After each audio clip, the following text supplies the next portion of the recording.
2010, an earthquake struck Haiti. Over 300,000 people were killed and over 1 million people were left homeless. Billions of dollars in aid were promised to help mend this broken country. However, only a fraction of that has actually arrived. 10 months on, over 1 million people are still homeless, and we're just about to enter the hurricane season.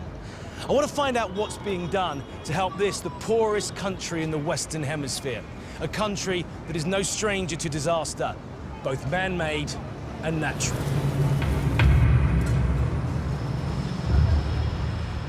It was late afternoon when the earthquake struck, and many of the public and municipal buildings were crammed with civil servants, medical staff, teachers, and policemen. Inside the presidential palace, as 5 o'clock approached, people were going about their business as usual. This is actual footage of the earthquake that was to kill so many Haitians.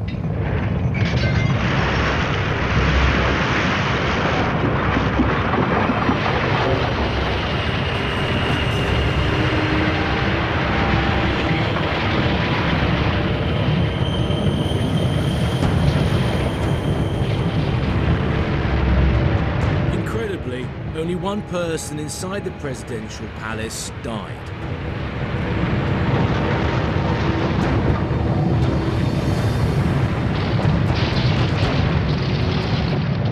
However, outside the palace, it was a different story.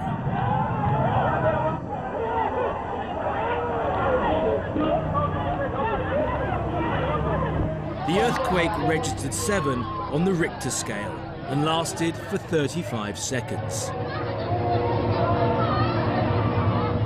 It was a sickening blow for this blighted country.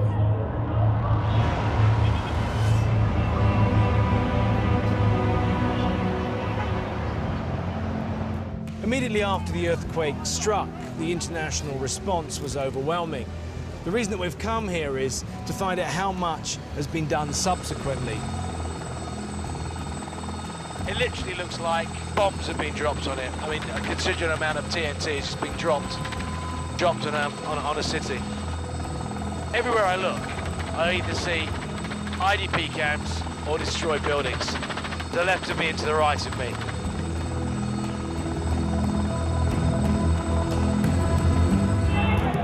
For 3 weeks following the earthquake, the heart-wrenching images coming from Haiti made headline news around the world. Millions of ordinary people from every corner of the earth donated money. It was a spontaneous act of global generosity that raised almost $5 billion to help the people of Haiti. The UN chief, Ban Ki-moon, described it as the down payment Haiti needs for wholesale national renewal. However, on the ground, there is growing frustration with the lack of action and the slow pace of development. There are still over 1 million people living in makeshift camps.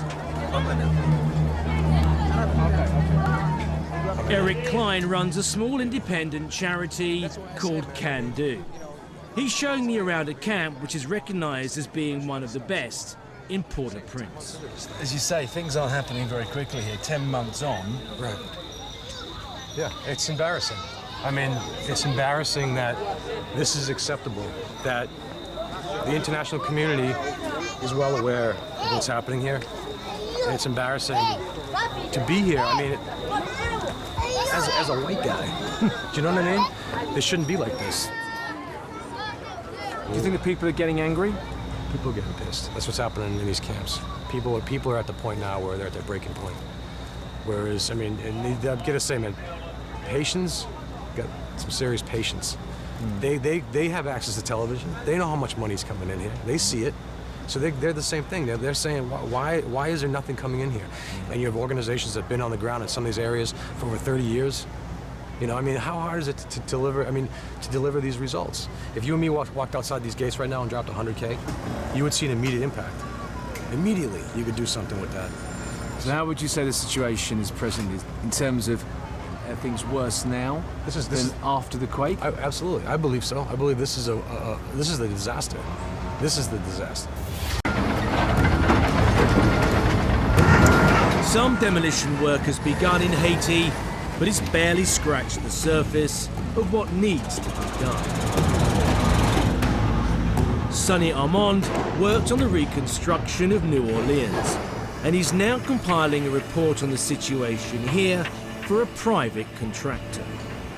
We've been led to believe that only 2% of the rubble has actually been cleared so far. They've estimated that there's approximately 90 million cubic meters of debris. As far as you know right now, how much has actually been shifted? It's about 500,000 cubic meters. That was as of a couple of weeks ago. So there you go, you've got 90 million, and actually only 500,000 has actually been moved so far. That's correct. Incredible. You know, for the first time in decades, you've got the entire world, you know, behind the Haitian people, wanting to help them recover from this terrible tragedy.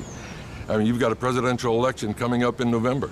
You know, perhaps that's part of the delay. The president that's going out is essentially a lame duck, and perhaps he doesn't want to make those hard decisions, or he wants to pass them on and let the new president make them. Whoever is in charge, they need to make the tough decisions. And one of those unpopular decisions. Yes, politically unpopular. But otherwise, we might as well go home.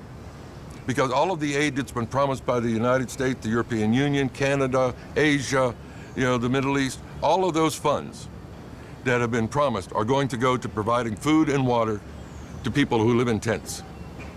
You know, and that wasn't the idea. The world donated billions for Haiti's recovery, but lack of infrastructure and planning are stopping progress. You know, in a perverse way, this earthquake could be the best thing that's happened to Haiti. If the money arrives, and if it's used properly, then they could rebuild this town and could rebuild this country. The next hurdle in Haiti's recovery is the imminent election to replace René Préval, the current president. As a result, decision-making has ground to a halt while politicians fight to get their hands on the reins of power. The political vacuum seems to be preventing the NGOs from being as effective as they would like to be. I want to speak to someone who has an overall view on what the non-government organisations are doing in Haiti. So I'm meeting up with Leonard Doyle from the International Organisation for Migration. Part of his role is to coordinate the hundreds of NGOs working on the ground. I mean, many accusations in the newspapers, particularly in the West, that a lot of money has been wasted, particularly money that was promised hasn't actually turned up. Is there any truth in that? The money hasn't showed up. That is true. That is true. It hasn't showed up yet because they're having trouble getting the project sorted out. They want to do it right. They want to do it better. They don't just want to throw money at something that washes away in the next rainstorm. But they have water, they have sanitation, they have access to healthcare. But do they all have that? Because we've been to IDP camps where they're complaining that they haven't got all those things. No, they don't all. And if they have it, there isn't enough of it. They don't all have it, certainly to the level that they should have it. And there's a race against time to build what they call transitional shelters, which are hard structures, instead of these flimsy, pathetically flimsy shelters, because one flick of the tail of a cyclone and they're gone. This is a country that you're seeing 40, 50 years of misrule. Yeah. And you're seeing a dominant neighbour. And corruption. Corruption, human rights violations like you wouldn't believe. Dead bodies in the streets. Anybody who was offside is dead.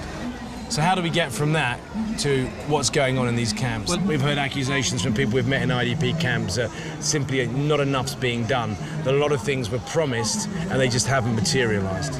Well, people say things were promised, but with the best will in the world, things get muddled up.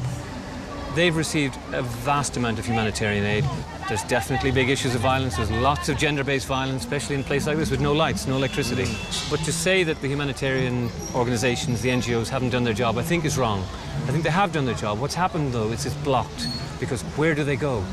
OK, they've been tented for 6, 9, now 10 months. They can't stay here forever. Do you think there is ultimately a plan? I think there is, yeah. I think there's you know... What is it? Because there doesn't seem to be one. I think it's slow in the making, but they're definitely... One thing the Haitian government is determined to do is to build it back in a way that it's not a slum.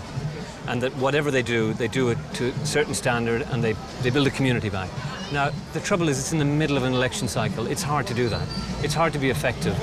It is also true that 40% of the government was wiped out, killed. They lost their ministries. So, I mean, they've had a rough time. And as we said, it's the legacy of tougher times. So I think they're going to get out of it. The Haitians are an incredibly resilient people, and hopefully they'll get back on the right track. Despite the huge humanitarian effort, as I travel to other temporary camps, I'm shocked at the scale of the problem and the conditions that people still have to live in. But this is 10 months after the earthquake struck, and there's barely any electricity.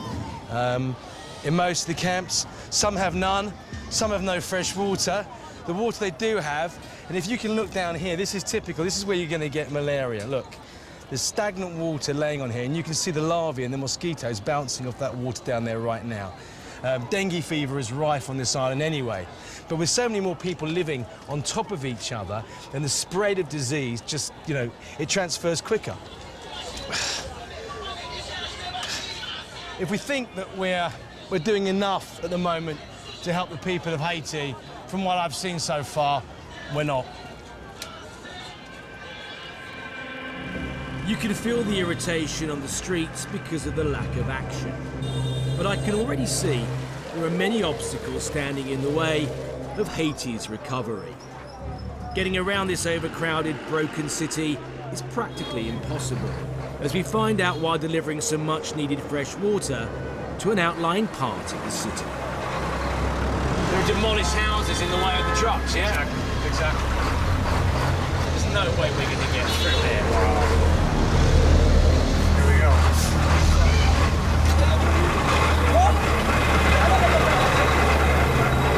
This truck only cost us $60. 60 US. $60, yeah? US, yeah. And where did that money come from? Donors. A donor, yeah? Donor, yeah. And how much difference will this water make to the people of Kofu? Huge, because this is free water. Are they getting anything like that up there? No, nothing.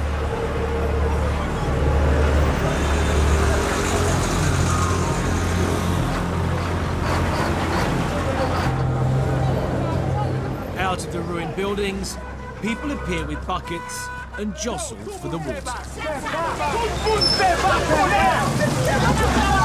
Give me two lines, daily. When you just said, I mean, it's a Band-Aid, yeah, but a Band-Aid's better than nothing, right, Harry? Absolutely. I mean, like I said, if we don't come up, we don't get water. So if people want to call it a Band-Aid, yeah, whatever, man. 3,000 gallons of water have now been consumed. The last bit is being squeezed out of the truck, and panic's ensuing now. People are getting hurt. That's how desperate the people are for water. I can't help wondering that with so many billions of dollars donated and hundreds of NGOs operating in the field, why these people are still so desperate for fresh water.